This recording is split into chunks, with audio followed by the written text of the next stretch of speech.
right, you guys like the movie? Let's bring the experts on this movie to the stage. Come on up, Tamara Saviano Paul Whitfield, and then we have producer Bart Knaggs here as well. So we've got the expert panel here.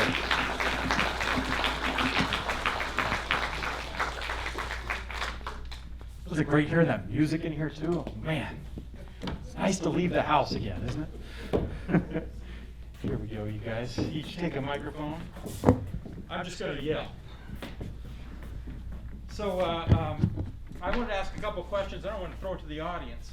My first question is, we get to the very end of the film, and it's very crow-heavy at that point. And we see that beautiful sculpture. I assume that's Terry's sculpture of a crow, and it's held in this sort of meditative way. And I just wanted to get the story of that crow sculpture. Well, Terry decided not to shove Guy's ashes up the goat's ass. And instead he made a crow because towards the end of his life, the last couple of years of his life, Guy was really obsessed with crows, and he was obsessed with these barbed wire nests that lived at the Windmill Museum in Lubbock, Texas, which is a really cool museum if you ever get there. So he decided to put Guy's ashes in a crow, and that crow actually lives at the Whitliff Collections at Texas State University. You can go visit Guy there. What a beautiful way to visit someone who's gone. It's such a poetic gesture, it really is. Yeah.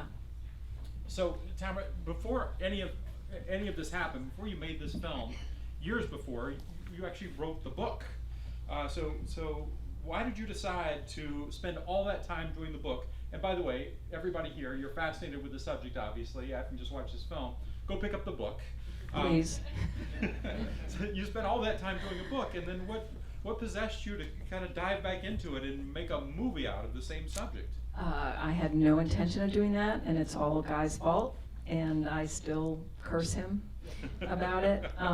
Another filmmaker approached Guy in 2014 when I was still quite a ways away from finishing the book about doing a documentary, and Guy did not want to start over with somebody else, so he said to me, are you interested in doing this? And I was like, no. And he basically said he didn't care if there was a documentary, but if there was going to be one, I would have to do it. So then I felt stuck. So then I got Paul, my husband, into it, and then I met Bart, and I dragged him in, and then we met Sandra Adair, who's here in the audience somewhere. Sandra's here? Great. Sandra's here, and she's our editor. So we had a what I consider a dream team. So it wasn't just me, it was all of us and more, a lot of people making this movie. Yeah, it's awfully good, and the decision in the film to make sort of Susanna kind of the center of the film, kind of the heart of the film, really makes it go. How did you come up with that? Bart came up with that. Bart and I took a screenwriting class, which I have very fond memories of. And really, yeah, it was, Bart said, why don't we make this from Susanna's point of view? And he was exactly right, and I called Paul and I told him what Bart said, and Paul was like, yes, this is it. And then we knew exactly what to do from there, so Mr. Bart Knaggs. Yeah. And then I left. Well, you did a good day's work on that day, I'll say that did. much. I wonder if we have any questions from our audience. I'm sure there's bound to be some questions about these amazing, fascinating people. Right over here. I got one. I was a little surprised. Why wasn't Lyle Lovett talking to the movie? Only because we could not make it work with Lyle's schedule. We tried again and again, and we just couldn't connect. It wasn't for lack of us trying or lack of him wanting to. He did want to, and then we just ran out of time. So, but Lyle has been a wonderful supporter of the film and of everything we've done. So, yeah, we wish he was in the film more. I wonder if we have any other questions. Right back here, yeah. The Susanna in bed for 15 years, specifically, what do we know about that? Well, she did have a back issue. I talked to her doctor off the record for my book, and she definitely had major problems with her back. But this doctor also told me that it's a medical theory that most doctors believe that you carry grief in your back. And she was so grieving about Towns, and that probably made it even worse. And she wasn't willing to go get anything fixed because, as Rodney says in the film, she liked taking the pain pills. So I think it was grief and addiction and depression and all of that. Just a sad ending to Susanna's life for sure. You saw her once out of her pajamas. I met Guy in 1998, and I met Susanna on April 1st, 2000, and that's the only time I ever saw her wearing clothes. The rest of the time she was in her nightgown, for all those years that I knew her. So. It's an arrestingly poetic image, really, to die of a broken heart, you know, and this beautiful woman who sort of like is taken to bed for this period. It's almost just too romantic for words. It really is. Yeah, it's really sad, tragic for sure. I saw some more hands. I saw a hand right back here. Sure. I couldn't help but notice there was no mention of the song "Heartbroken" in the movie, and that was one of his major commercial successes. You know, when Skaggs had a big country hit with it. Right. And I was just curious if that was because Skaggs had the temerity to change the lyrics and recorded it. No, it just didn't fit in with the story. We really wanted to focus on this relationship. And, you know, I think in one cut we probably had it there. We did, but it just was sort of taking everybody out of the movie. I didn't want to talk about all Guy's hits and who recorded them and that kind of thing. We really wanted to keep it focused on Susanna's point of view in this relationship. Sadly, that Kathy Mattea piece replaced that. Yes, Bart does not like the fact that Kathy Mattea is singing "Come From the Heart" in our movie, and he's made that very clear. I love that we're seeing behind the curtain.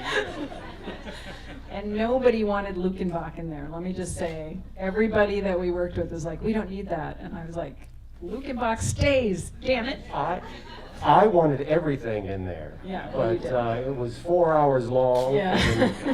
And the music licensing was more than we Yes. could afford. So. Yes, we spent $200,000 on music, so already. So yeah.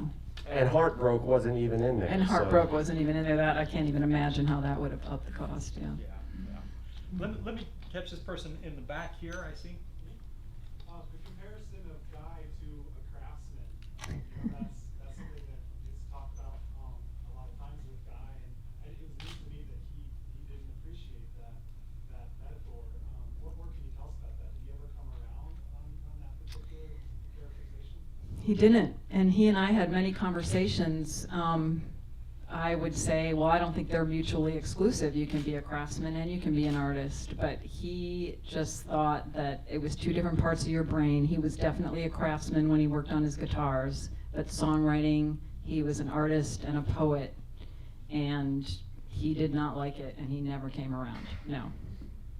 The poet is what he preferred. The poet, yeah. When he won an award, a poetry award in Nashville. What was that? It was the Academy of Country Music, which is a very mainstream country organization out of California. They gave him the Poets Award one year, and that made him happier than any other award or any other honor because it was called the Poets Award.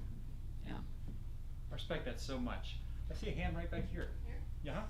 The 6 years that they were separated, did they divorce, and what do you know about her life during that 6 years? They did not divorce, and they remained good friends during that period of time. But, you know, Guy, I loved Guy, but there's no way I could have lived with him, so I understood Susanna leaving. She just rented herself a place in Franklin, Tennessee, which is about, 18 miles south of Nashville, and she just lived her life. She still saw Guy regularly, but she painted and wrote songs and went out with her girlfriends and went to therapy and just was taking care of herself after all those years of taking care of Guy. And then, you know, when they got back together, it was a pretty, according to Guy anyway, it was a pretty emotional time for them. Towns was really failing at the time they got back together in 1995. So I think the way, the shape that Towns was in had a lot to do with Guy and Susanna sort of coming back together. Poetry can be exhausting, I'm told. Honestly, it seems to recur again and again. I see a hand right over here. Yeah, two of my favorites, The Cape and Hanging Your Life on the Wall. The Cape and Ramblin' Jack Elliott, was there a bigger relationship there? Were they tight? And did that go anywhere? And then also The Cape, just kind of curious a little bit about the background of that song, if you got into that at all. I know you didn't have room for everything. Yeah, so Ramblin' Jack and Guy were very good friends. And the story of them at the Driscoll Hotel is just written exactly as it was. Ramblin' Jack and Mahan raising hell at the Driscoll. And then The Cape, so Susanna had written that song with Jim Janowski, I think is his name, and they just could not finish the song, so they brought Guy in to help them finish that song. And yeah, I mean, great song. And it sounds like a Susanna song Does because sound. it's more of that. It's a Susanna song. It's not based in actual factual history. Right.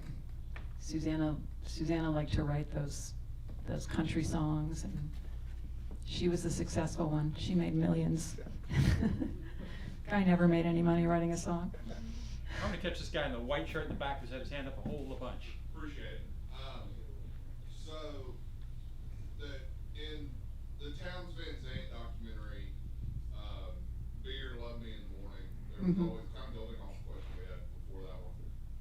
Susanna always fervently denied that there was anything extremely intimate between her and Towns, and kind of building off of when they got back together because Towns was failing so bad.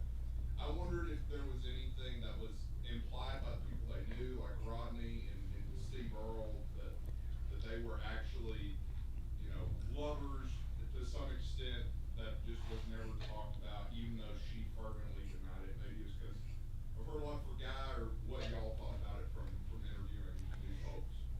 Here's the question. Yeah, well, I mean, Susanna and Towns were lovers, and Guy knew it, and everybody knew it, and she wrote about it extensively, but I don't think it matters. And that's why we don't really address it head on in the film, because Susanna and Towns had such an intimate, emotional relationship, and I don't think sex has anything to do with that. So it was just about the fact that she loved Towns and Towns loved her. And we took the same approach in the film that Steve Earle describes that everybody around them took. They knew what was going on, but we didn't talk about it.